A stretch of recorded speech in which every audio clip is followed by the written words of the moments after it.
जी अस्सलाम वालेकुम, welcome back to my channel. तो आज का जो हमारा टॉपिक है, ठीक है, वो क्या है, एकेडमिक कैलेंडर के बारे में, जो कि स्प्रिंग 2025 का है। ठीक है, इसमें हमारे पास इंपॉर्टेंट डेट्स आ जाती हैं। ठीक है, जो भी इंपॉर्टेंट डेट्स हैं 2025 सेमेस्टर से रिलेटेड, यानी जो स्प्रिंग 2025 का पूरा हमारा एक सेमेस्टर उसके अंदर आ जाता है, 6 मंथ्स। उसके अंदर जितनी भी इम्पोर्टेंट डेट्स हैं ना, जो आप लोगों को रिमेंबर करनी है, ठीक है, वो आ जाती हैं। सबसे पहले हम लोग देख लेते हैं कि जो ये डेट्स तो अब जा भी चुकी हैं, जैसे 4 मार्च की, 23 मार्च की, 24 मार्च, 26, ठीक है, यानी जो मार्च का मंथ है वो वैसे भी चला गया। 7 अप्रैल है आज, और आज से जो है वो आप लोगों की क्लासेस जो है वो स्टार्ट होनी है। ठीक है, अच्छा, अब यहाँ पे क्या था कि अगर आपने अपना जो प्रोग्राम था ना, स्टडी प्रोग्राम, जैसे अगर आप लोग BScs कर रहे हो और आपने जो है वो अपना स्टडी प्रोग्राम चेंज करना है, ठीक है, तो उसकी लास्ट डेट 4 मार्च, हाँ जी, 4 मार्च थी। ठीक है, पाकिस्तान हॉलीडे आपको सबको पता है कि संडे को जो है वो हॉलीडे होता है। ठीक है, कोर्स सिलेक्शन का लिंक जो है वो अगर आप लोगों को याद हो तो कब ओपन हुआ था, 24 मार्च को। ठीक है, लास्ट डेट जो है वो कोर्स एग्जिम्शन की या फिर कोर्स क्रेडिट आवर्स को ट्रांसफ़र करने की जो लास्ट डेट थी वो 26 थी। ठीक है, जो नीड बेस के अप्लाई करने की थी ना, वो हमारे पास 26 मार्च की थी। ईद उल फितर जो कि हॉलीडे था, वो आपकी जो है वो कब थी, 30 से 1 तक। लेकिन हम लोग तो 7 अप्रैल तक करेंगे, क्योंकि क्लासेस 7 अप्रैल से स्टार्ट होनी है। तो आप लोग जो है वो कंसिडर कर सकते हैं कि ईद उल फितर की जो जो है वो छुट्टियां थी वो 30 से 7 तक थी। ठीक है जी, बाकी आपने जो है वो स्टडी प्रोग्राम को अगर आपने चेंज करना है, जो कि पहले इन्होंने यहाँ पे 4 मार्च लिखा हुआ था, जो कि एक्सटेंड होके 4 अप्रैल तक हो गया। ठीक है, अब आज से जो है वो यहाँ से इंपॉर्टेंट डेट्स शुरू हो रही हैं। जैसे कि आज 7 अप्रैल है, तो आज से क्लासेस स्टार्ट हो गई हैं। ठीक है, ओरिएंटेशन जो है न्यू स्टूडेंट्स की वो 8th को है। ठीक है, उसके बाद जो लास्ट डेट है, अगर आप लोगों ने अपने सेमेस्टर को अनफ्रीज करना है, यानी वो स्टूडेंट्स जिन्होंने अपना सेमेस्टर फ्रीज किया हुआ है, उसको अनफ्रीज करने की लास्ट डेट क्या है, 17 अप्रैल। इसके बाद आप लोग अपना सेमेस्टर अनफ्रीज नहीं कर सकते। तो इस डेट तक आपने 17 से पहले पहले आप लोगों ने अपना सेमेस्टर अनफ्रीज कर लेना है। ठीक है, उसके बाद जो आपके कोर्स सिलेक्शन है ना, ठीक है, ये भी आपने बात याद रखनी है कि अगर आपने अपना कोई कोर्स सिलेक्शन करनी, यानी पहली बात है कि अगर आपने कोर्स सिलेक्शन की ही नहीं है तो 17 से पहले पहले कोर्स सिलेक्शन कर लें। ठीक है, अगर आपने कोई भी अपना जो है वो कोर्स अभी तक ऐड नहीं किया, आप सोच रहे हैं कि अगर आपके सेमेस्टर के अंदर 5 कोर्सेज हैं आपके, लेकिन आपने जस्ट अभी जो है वो 4 ऐड किए कि 1 मैं आप लोगों को समझ नहीं आ रही कि वो रखूँ या ना रखूँ, तो वो भी आपने डिसाइड कर लेना है 17 से पहले पहले। या अगर कोई कोर्स आप चाहते हैं कि ये मैं इस सेमेस्टर में नहीं कर रहा या नहीं कर रही, तो वो अगर आपने ड्रॉप करना है या रिप्लेस करना है कोर्सेज को, यानी चेंज करना है, आपके पास MGT के 2 फॉर एग्जांपल्स जो है वो कोर्सेज हैं, आपको उनमें से समझ नहीं आ रही कि कौन सा आपने रखना है, तो मैं पहले भी आप लोगों को कोर्स सिलेक्शन की वीडियो मैंने प्रॉपर बनाई हुई है, उसका लिंक मैं डिस्क्रिप्शन में दे दूंगी, वो आप लोग देख लीजिएगा। उससे आप लोगों को जो है वो काफ़ी हद तक आइडिया हो जाएगा कि आपने जो है वो किस तरह से कोर्स सिलेक्शन करनी है। उसमें मैंने आप लोगों को बता दिया कि कौन से सब्जेक्ट्स आपने रखने हैं, कौन से नहीं रखने। ठीक है, लेबर डे की जो है वो 1 मई को छुट्टी होगी। ठीक है, हालांकि ट्यूसडे है, सॉरी थर्सडे है, बट छुट्टी होगी। सही है, मतलब कि क्लासेस जो है वो आप लोगों की नहीं होंगी। अच्छा, अगर आपने अपने कैंपस को चेंज करने के लिए जो है वो एप्लीकेशन अप्लाई करना है ना, उसके लिए, तो उसकी लास्ट डेट 7 मई है। मिड टर्म का जो आपका एग्ज़ाम है ना, यहाँ पे ट्विस्ट आता है। मेन जो इंपॉर्टेंट डेट्स हैं वो यही हैं कि इस सेमेस्टर का जो स्प्रिंग 2025 है, इसके मिड टर्म कब हो रहे हैं, फाइनल टर्म कब हो रहा है, रिजल्ट वगैरह कब आ रहा है।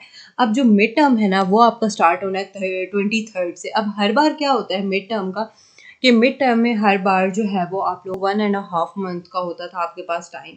ठीक है, कि आप लोग इजीली मिड टर्म की तैयारी कर लेते थे। अब मिड टर्म क्या होता है कि मिड टर्म पहले आपका होता था 40%। ठीक है, अब जो है वो 30% जो है वो पिछले 2-3 सेमेस्टर में 30% हो गया, और नाउ अब जो है वो रूल्स मजीद चेंज हो गया। अब हम लोगों का जो मिड टर्म होगा ना, वो 20% का होगा। ठीक है, यानी जो मिड टर्म के एग्जाम्स या मिड टर्म के जो मार्क्स इंक्लूड होने हैं वो 20% होंगे। 10% असाइनमेंट के, 5% क्विजेस के, 5% GTPs के, और 20% जो है वो हम लोगों के इंक्लूड हो जाएंगे मिड टर्म के। ठीक है, यानी कि रूल्स थोड़े बहुत चेंज हुए। अब आप लोगों को ये बातें कैसे पता चलेंगी कि मिड टर्म का हमारा जो है वो सिलेबस क्या है, ये वो सारी चीज़ें, तो आपने हर हाल में अभी वेलकम नोट्स जो है वो सारे अपलोड हो गए होंगे। आपने अगर कोर्स सिलेक्शन कर ली हुई है ना, तो आपके जो कोर्सेज हैं उनके अलग अलग अनाउंसमेंट सेक्शंस में आप लोगों को अनाउंसमेंट आई है, उसमें वेलकम नोट है, ठीक है। वेलकम नोट जब आप लोग वो सारा पढ़े उसके नीचे स्क्रॉल डाउन करेंगे तो आप लोगों को सारा प्रोसीजर बता दिया जाएगा कि आपके कितने परसेंट जो है वो मार्क्स किस किस चीज़ के कितने कितने परसेंट मार्क्स हैं। हर कोर्स के डिफरेंट है, ठीक है। किसी सब्जेक्ट के जो है वो 20% मार्क्स लगने हैं मिड टर्म के एग्जाम की, किसी के 25% लगने हैं और किसी के 30% लगने हैं। तो वो अपने अपने अपने हर कोर्स जो है ना, हर कोर्स के अलग अलग अनाउंसमेंट में जाके आपने ये चीज़ कंफर्म करनी है कि आपके कौन से सब्जेक्ट के कितने परसेंट मार्क्स जो है वो मिड टर्म के हैं। फाइनल टर्म तो आपको पता है कि 60% मार्क्स ही इंक्लूड होने होते हैं, ठीक है। अब इसमें गुड न्यूज़ ये है कि फाइनल टर्म का जो एग्ज़ाम है ना, क्या होता था कि सिलेबस बहुत ज़्यादा होता था, 60% सिलेबस होता था और जो है वो 60% आपके मार्क्स लगने होने थे और उसके बाद जो है वो सिलेबस भी ज़्यादा होता था और टाइम जो है वो बहुत कम होता था। हर बार फाइनल टर्म एग्जाम में सब स्टूडेंट्स को यही होता था कि टाइम बहुत कम है और जो है वो तैयारी भी हम लोगों ने ज़्यादा करनी है, तो वो कैसे होगी, ठीक है। तो इस बार गुड न्यूज़ ये है कि इस बार पूरे 2 महीने का आपके पास जो है वो टाइम है, ठीक है। पूरे 2 महीने का आपके पास टाइम है, उसमें आप लोग जो है वो आराम से से तैयारी कर सकते हैं। मिड टर्म में जो है वो 1.5 मंथ का होता है हर बार, लेकिन इस बार 1 मंथ पूरा कंप्लीट और ऊपर 6 से 7 डेज आपके पास होंगे। इजीली आप जो है वो 20% जो है वो पेपर की तैयारी इजीली कर सकते हैं।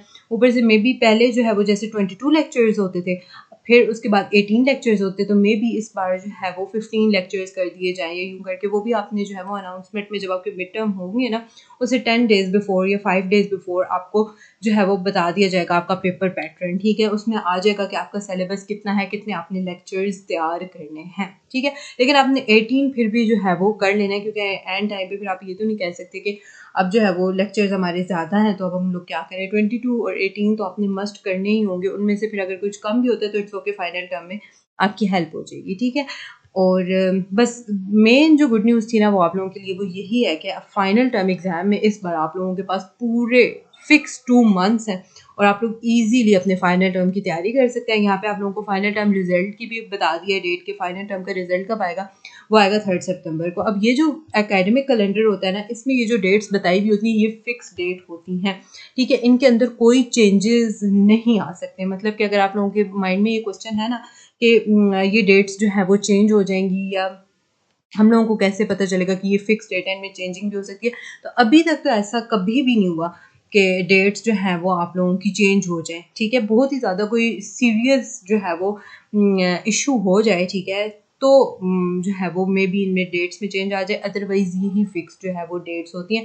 यहाँ पे आपके पास लिखा हुआ है वो डेट्स जो रिमेंबर करने के लिए हैं, मतलब कि जैसे कि स्कॉलरशिप को अप्लाई करने की जो लास्ट डेट थी वो तो खैर अब गुजर गई 26। उसके बाद जो है वो स्टडी प्रोग्राम की जो है वो अप्रैल 4 जो कि गुजर चुकी है। आल्सो कमेंसमेंट ऑफ क्लासेस जो कि आपकी 7 अप्रैल को है। लास्ट डेट जो है वो कोर्स सिलेक्शन का आपने लास्ट डेट याद रखनी है, आपने मिड टर्म की डेट याद रखनी है और फाइनल टर्म की, ये इंपॉर्टेंट डेट्स हैं। बाकी जो है वो नेक्स्ट आने वाली जितनी भी अपडेट्स होंगी या जितनी भी जो है वो इंपॉर्टेंट चीज़ें होंगी उनके ऊपर जो है वो वीडियोस मैं इसी चैनल पे अपलोड करती रहूँगी, तो चैनल को लाजमी सब्सक्राइब कर दीजिएगा। नेक्स्ट वीडियो तक के लिए अल्लाह हाफिज़।